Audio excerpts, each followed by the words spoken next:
ఈరోజు నాకు చాలా ప్రత్యేకమైన రోజు.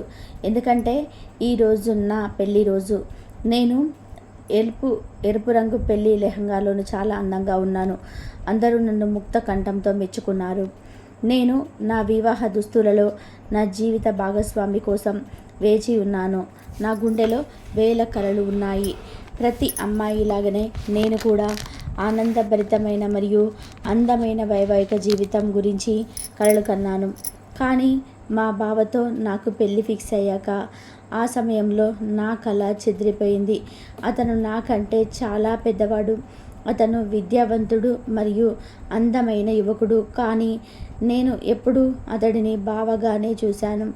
మా అక్క ప్రణీత చనిపోయాక మా అక్క అత్తగారు మా అమ్మను నాకు సంబంధం గురించి అడిగితే అమ్మ నన్ను అడగకుండానే ఒప్పుకుంది. ఈ విషయం నాకు తెలియగానే నాకు చాలు వారిపై విపరీతమైన కోపం వచ్చి చాలా రోజుల వరకు మా కుటుంబంతో మాట్లాడడం మానేశాను. ఓ రోజు మా అమ్మ నన్ను దగ్గర పిలిచి చెప్పింది, తల్లి, నీ బంధాన్ని నువ్వు చాలా ప్రేమిస్తున్నాము మరియు మీ గురించి మేము ఎలాంటి తప్పు నిర్ణయం తీసుకోకూడదు అనుకుంటున్నాం. మా చాలా మంచివాడు, అందమైనవాడు మరియు చదువుకున్నవాడు. బాగా డబ్బు సంపాదిస్తున్నాడని కాదు, అన్నిటికన్నా ముఖ్యమైన విషయం అతడు ఒక మంచి వ్యక్తి, అత్యాశపరుడు కాదు. మీ అక్కతో అతడికి పెళ్ళై 2 ఏళ్ళు అయిందన్న కారణంతోనే అతడిని పెళ్లి చేసుకోవడానికి నిరాకరిస్తున్నాక. కొన్నిసార్లు సంబంధాలు కాలంతో మారుతూ ఉంటాయి. అమ్మకి ఇప్పటికీ నువ్వు కాదంటే నువ్వు ఈరోజు మానస్ వల్ల అమ్మకి ఫోన్ చేసి తిరస్కరిస్తాను. మళ్ళీ రాత్రి ఆలోచించుకొని నిర్ణయం గురించి నాకు తెలియచేయు అంటూ అమ్మ ఇలా చెప్పి వెళ్ళిపోయింది. నేను ఆలోచనలో పడ్డాను. నాకు ఏం చేయాలో అర్థం కావటం లేదు. నేను గదిలోకి వచ్చేసరికి నా ఫోన్ రింగ్ అవుతుంది. నేను మొబైలే తీయగానే అందులో రీతు కాలింగ్ అని రాసి ఉంది. నా సమస్యను నా స్నేహితురాళ్లతో చెప్పుకొని మంచి సలహా అడగాలని మనసును సంతోషం కలిగింది. కాల్ తీసిన తర్వాత రీతు తన గురించి చెప్పినప్పుడు నా కాళ్ళ కింద నీరు కదిలింది. తన భర్త తనను ఇంటి నుంచి గెంటివేశాడని, విలువైన నగలని కూడా ఎత్తుకెళ్ళాడని నాతో చెప్పినప్పుడు నా కళ్ళల్లో నీళ్లు తిరిగాయి. ఇప్పుడు తన కుటుంబం తన గురించి చాలా ఆందోళనగా చెందుతున్నారు మరియు వారి సమస్యలు న్యాయపరంగా పరిష్కరించేందుకు ప్రయత్నిస్తున్నారు. ఈ విషయాలని విన్న తర్వాత నా బాధను మర్చిపోయాను. రివర్స్లో నేనే రీతును ఓదార్చడం ప్రారంభించాను. తనకు 6 నెలల క్రితమే పెళ్ళయింది. ఇప్పుడు అతి తక్కువ కాలంలోనే ఇంత దారుణమైన ఫలితాలు వచ్చాయి. ఆమె కథంతా కూడా విన్న తర్వాత ప్రపంచం చాలా నీచమైనది మరియు భ్రాంతికరమైనదని నేను గ్రహించాను. మరియు పెద్దలు వారి అనుభవాల విలువలను ఉత్తమ నిర్ణయాలు తీసుకుంటే వారి తీర్పు ముందు తల వంచడం తెలివైన పని. మా అమ్మ 100% కరెక్ట్ అని ఫీల్ అవ్వడం మొదలుపెట్టాను. నేను మా అమ్మ దగ్గరికి వెళ్ళి చెప్పాను, అమ్మ, నేను మానస్ని పెళ్లి చేసుకోవడానికి సిద్ధంగా ఉన్నాను. మా అమ్మ ఆ సమయంలో వంటగదిలో వంట చేస్తుంది. నా నోటి నుండి మాటలు విన్న తర్వాత మా అమ్మ సంతోషించి ఆశ్చర్యపోయింది. నిజానికి అమ్మ నన్ను కౌగిలించుకొని నా నుదిటిపై ముద్దు పెట్టి నాకు చాలా దీవెనలు ఇచ్చింది. అమ్మ సంతోషాన్ని చూసి నేను కూడా సంతోషించాను. పెళ్ళయ్యాక మా అక్క ప్రణీత ఎప్పుడూ సంతోషంగా చక్కగా దుస్తులు ధరించి రెడీ అవ్వడం చూశాను. దానివలన నా మనసులో భయం లేదు. పెళ్ళయ్యాక మొదటిసారి పెళ్లి కూతురుగా వాళ్ళ గదిలోకి అడుగుపెట్టగానే గోడ మీద ఉన్న అక్క ఫోటో కనిపించగానే నేను దగ్గరికి వెళ్ళి చెప్పాను, మై డియర్ సిస్టర్, నువ్వు చాలా గుర్తొస్తుంటావు. Miss you so much. నువ్వు చాలా త్వరగా ఈ ప్రపంచం నుండి వెళ్ళిపోయావు. మీ సంతోషమంతా నాకు అర్పించడానికి నువ్వు ఈ లోకంలో వచ్చావని నాకు అనిపిస్తుంది. ఇలా చెప్తూ వచ్చి అక్క ఫోటోను ప్రేమగా చూస్తూ మంచం మీద కూర్చున్నాను. ఇప్పుడు నేను మానస్ కోసం ఎదురు చూస్తున్నాను. అదే సమయంలో డోర్ గొల్లెం తీస్తున్న శబ్దం వినిపించి కిందకి చూసేసరికి మానస్ లోపలికి వచ్చి డోర్ మూసేశాడు. మంచం దగ్గరకు వచ్చాడు. మరియు ఎలాగైతే లోపలికి వచ్చాడో మౌనంగా ఆ దారిలోనే వెనక్కి వెళ్ళిపోయాడు. తలుపులు మూసేసి శబ్దం రావడంతో నేను ఆశ్చర్యపోయాను. ముఖాన్ని కప్పి ఉన్న దుప్పటిని తీసేసి చూడగా ఎదురుగా ఉన్న మా అక్క ఫోటో దాని స్థానంలో కనిపించకుండా పోయింది. కాసేపు అక్కడే కూర్చున్నాను. ఏం చేయాలో తోచలేదు. సంవత్సరం దాటిన భార్య మరణ వేదన మర్చిపోలేకపోతున్నాడని నేను అర్థం చేసుకోవాలా? ఆ సమయంలో తను నాతో ఉండాల్సింది అని నేదో ఆలోచిస్తూ నేను నా స్థానంలో నుండి లేచి అతన్ని అనుసరించాను. అతడికి కొన్ని ఓదార్పు మాటలు చెప్తూ అతడి మనసును మార్చాలని అనుకున్నాను. తద్వారా మేము ఒకరి గురించి ఒకరం మాట్లాడుకోవచ్చు అనుకుంటూ నేను గది నుండి బయటికి వచ్చి మానస్ వెళ్ళిన అదే గదికి వెళ్ళాను. కానీ అది మూసివేసి ఉన్నది. నేను ఆశ్చర్యపోయాను. ఉదయం నుంచి రాత్రి వరకు విశ్రాంతి లేకపోవడం, నాకు నిద్ర రావడంతో నా గదికి తిరిగి వెళ్ళి పడుకున్నాను. మరుసటి రోజు ఉదయం నేను కళ్ళు తెరిచి చూసేసరికి మంచున కూర్చున్నాడు. మా అత్తగారు బ్రేక్ఫాస్ట్ గురించి అడుగుతున్నారు. కానీ నేను లేవడం చూసి happy new morning, new life అని మానస్ చెప్పేసరికి నవ్వాను. అదే సమయంలో నా కళ్ళు ఎదురుగా గోడకు ఉన్న ఫోటో మీద పడింది. అక్క ఫోటో దాని స్థానంలో తిరిగి వచ్చేసింది. ఫోటోను చూస్తుంటే ఆమె నవ్వుతున్నట్టు అనిపించి నా పెదవులపై కూడా చిరునవ్వు వ్యాపించింది. మా అత్తగారు మా కోసం టిఫిన్ తెచ్చారు. అందుకే నేను ఫ్రెష్ అప్ అవ్వడానికి వెళ్ళాను. మానస్ మరియు నేను మా గదిలో చాలా ఆహ్లాదకరమైన వాతావరణంలో బ్రేక్ఫాస్ట్ చేసిన తర్వాత తన స్నేహితులు కొందరు అతన్ని కలవడానికి వచ్చారు. అతన్ని వారితో వెళ్ళిపోయాడు. అప్పుడు నేను రెడీ అవ్వడానికి వెళ్ళాను. ఆ రోజు నేను చాలా సంతోషంగా ఉన్నాను. మరియు మానస్ ప్రవర్తన చూసి నాకు ఆశాజనకంగా అనిపించింది. త్వరలో మేమిద్దరం ఒకరినొకరం అర్థం చేసుకుంటాము అనుకున్నాను. కానీ రాత్రి కాగానే మానస్ గదిలోకి వచ్చి అక్క ఫోటో తీసుకొని మరొక గదిలోకి వెళ్ళిపోయేవాడు. నేను కూర్చొని అతడి వైపు ఆసక్తిగా చూడడం మొదలుపెట్టాను. నాకు వారి పట్ల జాలి కూడా కలిగింది. అదే సమయంలో తనని మర్చిపోలేనంతగా ప్రేమించి భర్తను పొందిన అక్క అదృష్టాన్ని చూసి నేను కూడా అసూయపడ్డాను. నేను రూమ్లో నుంచి బయటికి వచ్చేసరికి మానస్ అప్పటికి వేరే రూమ్కి వెళ్ళి డోర్ క్లోజ్ చేసుకున్నాడు. నేను అక్కడే నిలబడి ఉన్నాను. నాకు లోపల నుండి మానస్ ఏదో మాట్లాడుతున్నట్టుగా వినిపించింది. అతను ఎవరితో మాట్లాడుతున్నాడని నేను తలుపు దగ్గర చెవు పెట్టుకొని వింటూ ఉన్నాను. కానీ ఒక్క మాట కూడా అర్థం కాలేదు. అప్పుడు మా అత్తగారు రావడం చూసా. ఏమైంది అని అడిగారు. నువ్వు ఇక్కడ ఎందుకు నిలబడి ఉన్నావు అనడంతో నేను ఆమెకు ఏం చెప్పగలను? నా ముఖం చూడగానే మా అత్తగారికి అర్థమైపోయింది. ఏం పర్వాలేదు, కొద్ది రోజుల్లో అన్నీ సర్దుకుంటాయి అన్నారు. నేను నా గదికి తిరిగి వచ్చి మంచం మీద పడుకొని అక్క మరియు మానస్ జీవితం గురించి ఆలోచిస్తున్నాను. మేమిద్దరం అక్క చెల్లెలం. ప్రణీత అక్క నాకంటే 2 ఏళ్ళు పెద్దది. మా తల్లిదండ్రులు మమ్మల్ని ఎంతో ప్రేమగా ఆప్యాయతతో పెంచారు. అక్క చదువు పూర్తయ్యాక ఆమెకు చాలా సంబంధాలు రావడం మొదలయ్యాయి. కానీ మా తల్లిదండ్రులు ఈ విషయంలో మా అక్కకి ఎలాంటి బలవంతం చేయలేదు. నిర్ణయాన్ని అక్కకి అప్పగించారు. మా అమ్మ స్నేహితురాలి కొడుకు మానస్ సంబంధం వచ్చినందుకు అమ్మ చాలా సంతోషించింది. మరియు ఆమె ఆనందం చూసి మా అక్క కూడా అంగీకరించింది. మరియు నాన్నకి కూడా మానస్ అంటే చాలా ఇష్టం. మరియు మానస్ స్వయంగా ప్రణీత అక్కను ఒక ఫంక్షన్లో చూసి ఆమెను ఇష్టపడ్డాడు. వారి పెళ్ళికి నేను చాలా ఎంజాయ్ చేశాను. ఒకడే సంతానం కావడంతో అతడికి ప్రత్యేక ప్రాధాన్యత ఉండేది. పెళ్ళయ్యాక మా ఇంటికి వచ్చినప్పుడు మా అక్క బావ గురించి ఆలోచిస్తూ వింత సందిగ్ధంలో చిక్కుకోవడం తరచూ చూస్తున్నాను. ముఖ్యంగా నేను ఆమె ఇంట్లో ఉండడానికి వెళ్ళినప్పుడు ఆమె రాత్రిపూట చాలా గంటలు బయట నడుస్తూ ఉండేది. నేను కారణం తెలుసుకోవాలనుకున్నప్పుడు తను నవ్వుతూ నా నుంచి తప్పించుకునేది. ఈ విషయం మా అమ్మతో ఒకసారి చెప్పాను. ఆమె కూడా నవ్వుతూ చెప్పింది, పిచ్చిదానా, కొత్త ఇంట్లో అడ్జస్ట్ అవ్వడానికి కొంత సమయం పడుతుంది.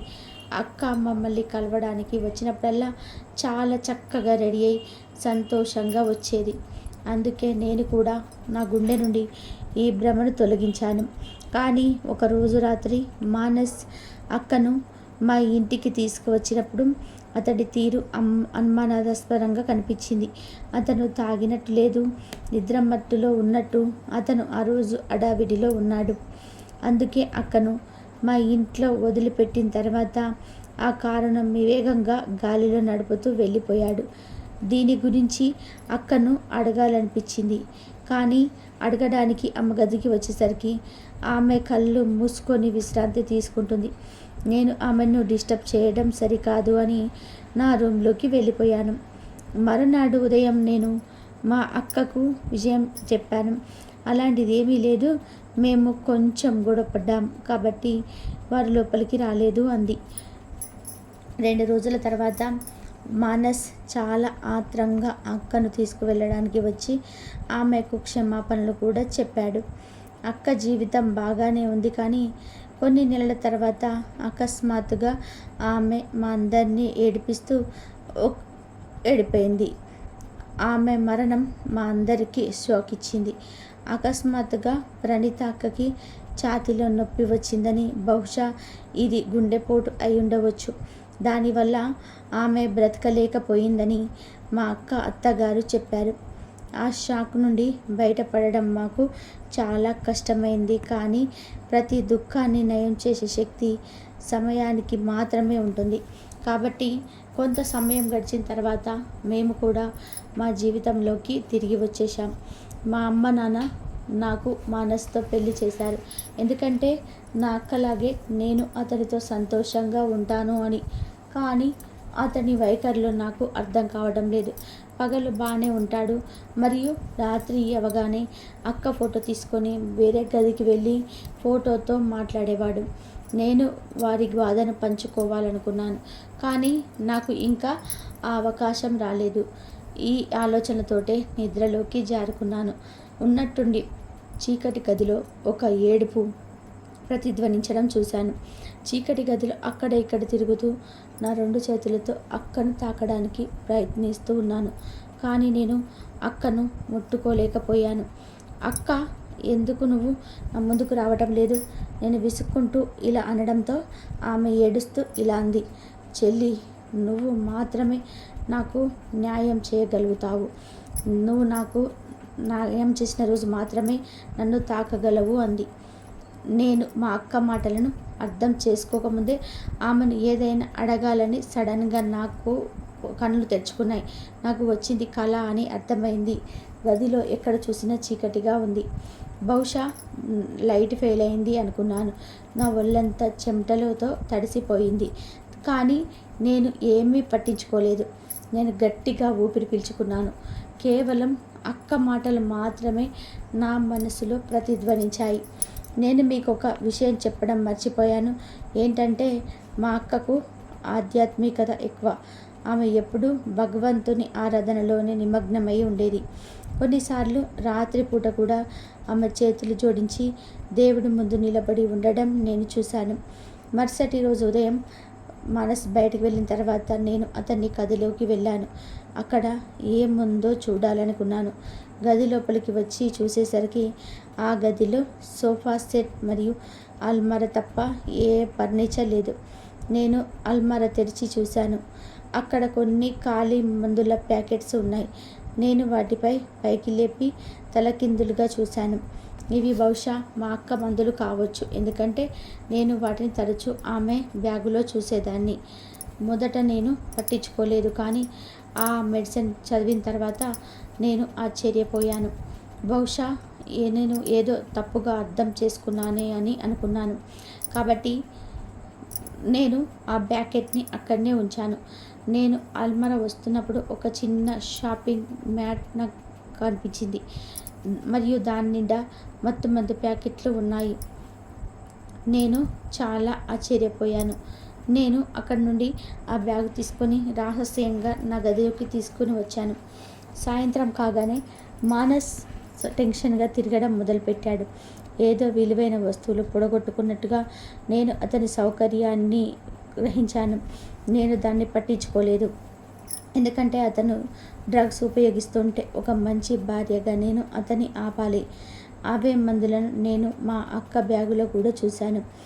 బహుశా ఆమె మానసును ఈ అలవాటు నుండి బయటపడేయడానికి ఈ మందులు తన బ్యాగులో ఉంచుకుందేమో అని ఏదో ఆలోచిస్తూ నేను రూమ్లో నుండి బయటకి వచ్చాను. మానస్కి ఇష్టమైన వంటకం బటర్ పన్నీర్. అందుకే నేను చేయడానికి కిచెన్లోకి వెళ్ళిపోయాను. ఎందుకంటే మనిషి హృదయానికి మార్గం అతన్ని కడుపు ద్వారా ఉంటుందని నేను విన్నాను. కాబట్టి నేను ఈ మాటల్ని ఫాలో అవుతూ పన్నీర్ చేశాను. అక్క మానస్కి ఇష్టమైన వంటకం చేసి సంతోష పెట్టేదని నాకు చెప్పేది. వంట పూర్తయిన తర్వాత నేను టీ బౌల్ సెట్ చేశాను. నేను తినడం ప్రారంభించాను. మానస్కి ఫుడ్ బాగా నచ్చింది. బాగా తింటూ నన్ను కూడా మెచ్చుకున్నాడు. అతను ఇంత రుచికరమైన భోజనం వడ్డించినందుకు నీకు బహుమతి కావాలా అని అన్నాడు సడన్గా. మానస్ నుంచి ఊహించని ప్రశ్నకు నేను అతని వైపు ఆశ్చర్యంగా చూశాను. ప్రశ్న కంటే ఆయన అడిగే విధానం చాలా ప్రత్యేకంగా ఉంది. మా అత్తగారి ముందు ఎలా సమాధానం చెప్పాలో నాకు అర్థం కాలేదు. అందుకే మౌనంగా ఉండిపోయాను. అత్తగారు నన్ను త్వరగా ఇంకో పని మీద వంటగదికి పంపారు. ఆమె తన కొడుకుతో చిన్నగా మాట్లాడుతుండడం నేను కిచెన్ కిటికీలో నుంచి చూశాను. నాకు మానస్ ప్రవర్తన చాలా వింతగా అనిపించింది. ఒకరోజు నేను ధైర్యం కూడా కట్టుకొని మా అత్తగారితో మాట్లాడాను. నీ కొడుకు డ్రగ్స్కి అలవాటయ్యాడు. అలాంటి వ్యక్తి కోసం మీరు నా జీవితాన్ని ఎందుకు నాశనం చేశారు అని అనడంతో అలాంటిది ఏమీ లేదు. మీ అక్క చనిపోవడం అతన్ని కలిసివేసిందని, తన బాధను మర్చిపోవడానికి ఇదంతా చేస్తున్నాడని అన్నాడు. నేను అతనికి వివరిస్తాను అన్న మా అత్తగారి మాటలు విని పెద్దగా మాట్లాడకుండా రూమ్లోకి వచ్చాను. నేను రాత్రి నిద్రపోవడం మొదలుపెట్టాను. మళ్ళీ అక్క ఏడుపు ముఖం కనబడింది. ఆమె నాకు న్యాయం చేయాలని కోరింది. అది ఎలాంటి న్యాయం? నా కలలో మా అక్క ఎందుకు బాధపడడం చూసి నేను చాలా అశాంతికి గురయ్యాను. నా మనసులో వింత ఆలోచనలు రావడం మొదలయ్యాయి. మా అక్క మరణం ప్రమాదవశాత్తు అనుకోకుండా జరిగిందా, లేక మరేదైనా అక్కకు మూర్ఛ వచ్చినప్పుడు ఆసుపత్రికి తీసుకువెళ్దామని మా అక్క అత్తగారు చెప్పారు. ఆ సమయంలో వారిని నేను ఏమి అడిగినా దానివల్ల ప్రయోజనం లేదు. కానీ ఇప్పుడు ఆ కలలో అక్క ఇలా కనిపించడం అసాధారణమైన విషయం కాదు. అక్క మరణానికి కారణం తెలిపి ఆసుపత్రికి తను కలవడానికి నేను నా గదిలో వెతికాను. కానీ అలాంటి కాగితాలు ఏవీ కనిపించలేదు. ఉదయం మానస్ ఆఫీస్కి వెళ్ళిన వెంటనే నేను అవతల గది శుభ్రం చేసే శాఖతో ఆ గదిలో వెతికాను. అక్క కూడా ఏమీ కనిపించలేదు. ఇప్పుడు అత్తగారి గది మాత్రమే మిగిలి ఉంది. బహుశా అక్కడ ఏదైనా దొరుకుతుందని ఆశించాను. అదే జరిగింది. అత్తగారి గదిలో ఆసుపత్రి నివేదిక దొరికింది. అందులో అక్క మరణానికి కారణం ఉంది, గుండెపోటు అని రాసింది. నా సొంత కళ్ళతో జరుగుదాం తర్వాత నా మనసు కాస్త కుదుట పడింది. నా ప్రవర్తనతోటి నేను నా సొంత కుటుంబాన్ని నేను అవమానిస్తున్నందుకు కొంచెం సిగ్గుపడ్డాను. మానస్ వింత ప్రవర్తనతో రోజులు గడుస్తూ పోయాయి. ఒకరోజు రాత్రి అతను అవతల గదికి వెళ్ళినప్పుడు అతని చేతిలో ఒకటి కాదు 2 ఫోటోలు ఉన్నాయి. నేను ఒక ఫోటోని గుర్తించాను. అది అక్కది. మరియు మరొక బహుశా కొత్తగా తయారు చేయబడినది అనుకుంటాను. అయితే ఆ 2వ ఫోటోలో ఎవరి ఛాయాచిత్రం ఉందో అనేది సస్పెన్స్. మరుసటి రోజు రాత్రి నేను పడుకున్నప్పుడు నేను ఉద్దేశపూర్వకంగా కళ్ళు మూసుకొని మళ్ళీ నిద్రపోతున్నట్టుగా నటించాను. ఈ రాత్రి ఖచ్చితంగా లోపల నుండి నన్ను కలవపెడుతున్న రహస్యాలని తెలుసుకోవాలనుకున్నాను. ఎప్పట్లాగానే మానస్ గదిలోకి వచ్చి అక్క ఫోటో చేతిలో పట్టుకొని కాసేపు నా వైపు చూస్తూ ఉండిపోయాడు. నేను నిద్రపోతున్నానని అతడు నిర్ధారించుకున్న తర్వాతనే బయటికి వెళ్ళిపోయాడు. నేను కళ్ళు తెరిచి తన వైపు చూశాను. అప్పుడు అతను వేరే గదిలోకి వెళ్ళాడు.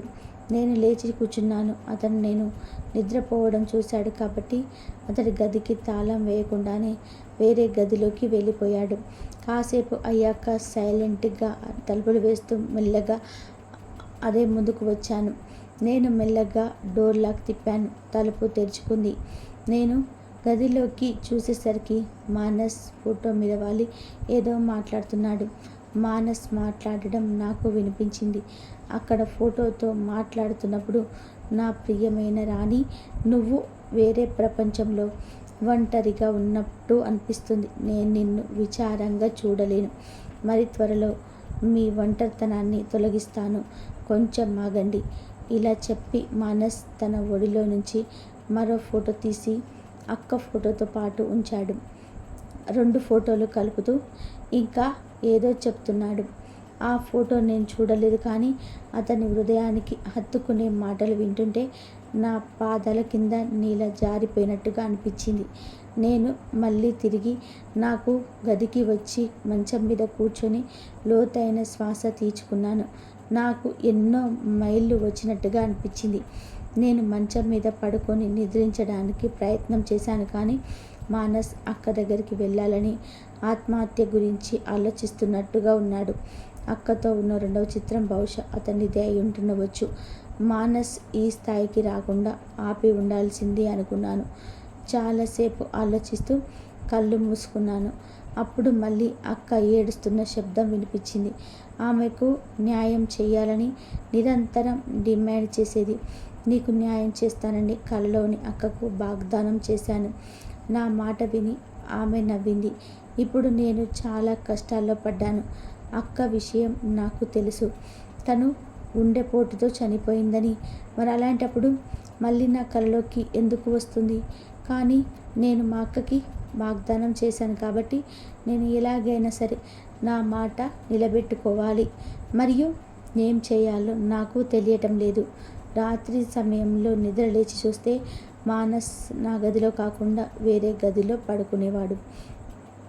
ఆలోచనలోనే విహరిస్తూ నేను ఎప్పుడు నిద్రపోయానో తెలియటం లేదు. ఉదయం నిద్ర లేచి ఫ్రెష్ అప్ అవుదామని అల్మారా తెరిచాను. మరియు బట్టలు బయటపడి ఉండడం చూసి నేను షాక్ అయ్యాను. నా అల్మారాలో ఉన్న మందుల బ్యాగ్ కనిపించకుండా పోయింది. బహుశా బ్యాగ్ని మానస్ తీసి ఉంటాడని నేను నమ్మాను. మానస్ను తప్పుదారి పట్టకుండా ఆపాలి అనుకున్నాను. మానసును చెడిపోకుండా కాపాడి అక్క జ్ఞాపకాల నుండి మానసును బయటకు తీసుకురావాలని ఇవన్నీ ఆలోచిస్తూ ఫ్రెష్ అప్ అయి బయటకి వచ్చాను. మా అత్తగారు బ్రేక్ఫాస్ట్ రెడీ చేసి పెట్టారు. మీరు బ్రేక్ఫాస్ట్ చేసి ఉన్నప్పుడు మా అత్తగారు చెప్పారు, అమ్మ, నా ఫోన్లో బ్యాలెన్స్ అయిపోయింది. నీ ఫోన్ నుండి డాక్టర్కి కాల్ చేయి. నాకు హృదయం నుండి తలనొప్పి ఉంది.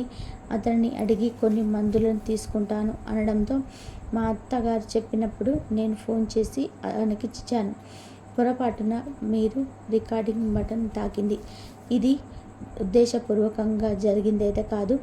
మా అత్తగారు మాట్లాడుకుంటూ తన రూమ్కి వెళ్ళిపోయారు.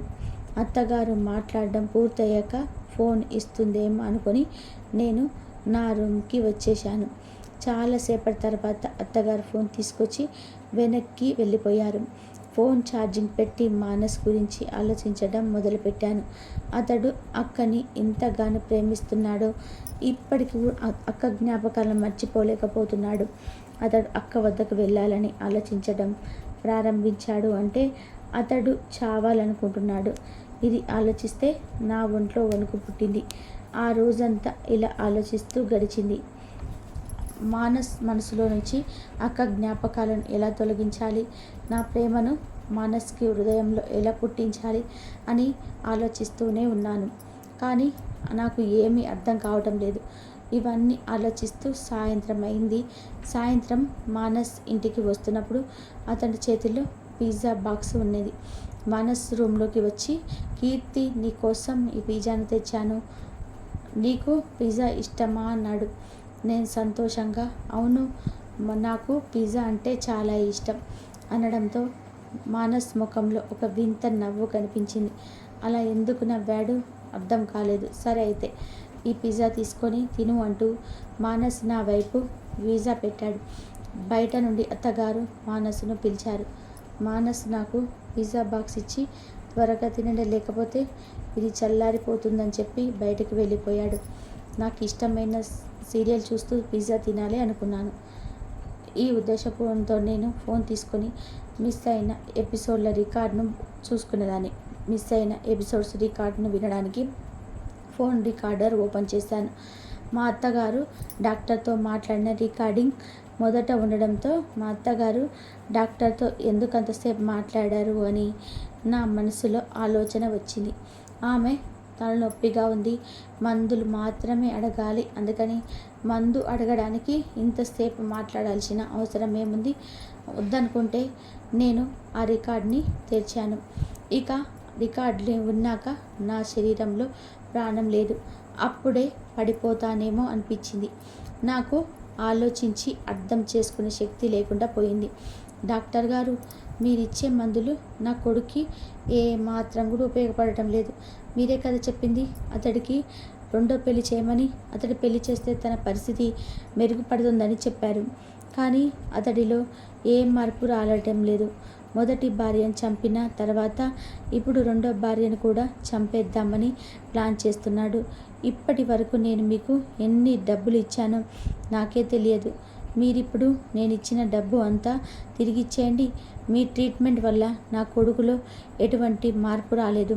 మా అత్తవారి మాటలు విని డాక్టర్ గారు గట్టిగా నవ్వుతూ అన్నాడు, చూడండి, మీ కొడుకు మెంటల్ పేషెంట్, డ్రగ్స్కి అడక్ట్ అయిన వ్యక్తి. అతడి మార్చాలని ఆశతోటే మీ కోడలు అతడికి కోపానికి గురై ప్రాణానికి కోల్పోవాల్సి వచ్చింది. అతడికి ఆ మత్తి పదార్థం అందుబాటులో లేకపోతే మూర్ఖంలాగా మారి తనపై ఎదురు దాడి చేస్తాడు. అలాగే మీ పెద్ద కోడలు ఆ మత్తు పదార్థాలని దాచి ఉంచడం వలన అతడు సహనం కోల్పోయి ఆవిడ మీద దాడి చేసి చంపేశాడు. దానిని హార్ట్అటాక్గా చిత్రీకరించడానికి చాలా కష్టపడాల్సి వచ్చింది. పైగా అతడు మానసిక సమస్యలతో బాధపడుతుండడం వలన అతడు ఉదయం ఒక రకంగా, రాత్రి ఇంకొక రకంగా వ్యవహరించేవాడు. అతన్ని కాపాడాలనే ప్రయత్నంలోనే అతడికి తన భార్యనిచ్చి తన చెల్లెల్నిచ్చి వివాహం చేయమని చెప్పాను. ఒకవేళ నిజం తెలిసిన తన కాపురం నిలబెట్టుకోవడానికి తన భర్త క్షమించవచ్చు. కానీ ఇవేమీ ఆలోచించకుండా అతను రెండో భార్యను కూడా హత్య చేయడానికి ప్రయత్నిస్తున్నాడు అంటే అతని పరిస్థితి మరింత దిగజారిపోయిందని అర్థమవుతుంది. కాబట్టి అతను బాగుపడడానికి కాస్త టైం పడుతుంది. ఇక డబ్బు విషయమైతే నేను ఒక్క పైసా కూడా తిరిగి ఇవ్వలేను.